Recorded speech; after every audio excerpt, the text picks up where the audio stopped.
સુરત પોલીસે દારૂડિયાઓથી બસ ભરી।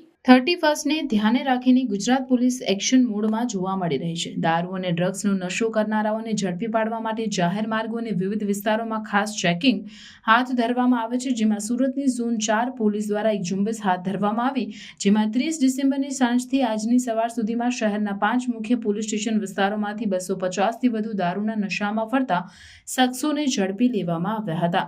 આ તમામને અલગ અલગ પોલીસ સ્ટેશનમાંથી બસમાં ભરીને પોલીસ પરેડ ગ્રાઉન્ડ લઈ જવાયા હતા। ગતરોજ સાંજના સમયથી 31 ડિસેમ્બરની સવાર સુધી ઝોન 4ના ડીસીપી વિજયસિંહ ગુર્જરની આગેવાનીમાં અલથાણ, પાંડેસરા, ખટોદરા, વેસુ, ઉમરા અને અઠવા વિસ્તારમાં દારૂડિયાઓને ડામવા માટે ખાસ ઝુંબેશ ચાલી હતી। આ કાર્યવાહીમાં પોલીસે દારૂના નશામાં છાંકટા બનનાર વ્યક્તિઓને બ્રેથ એનાલાઇઝર મશીનના માધ્યમથી તપાસી ઝડપી પાડ્યા હતા। માત્ર 10 કલાકની આ ઝુંબેશમાં 250થી વધુની પોલીસ દ્વારા ધરપકડ કરી લેવામાં આવી હતી। આ મામલે જોઈન્ટ પોલીસ કમિશનર કે.એન. ડામોરે જણાવ્યું કે છેલ્લા એક અઠવાડિયામાં 56 બુટલેગર સામે પણ કડક પગલાં લેવાયા છે। આ કાર્યવાહી આગામી દિવસોમાં પણ સતત ચાલશે, જેમાં મશીન દ્વારા નશાની તપાસ અને બુટલેગરો સામે દ્રઢ કાર્યવાહી કરાશે।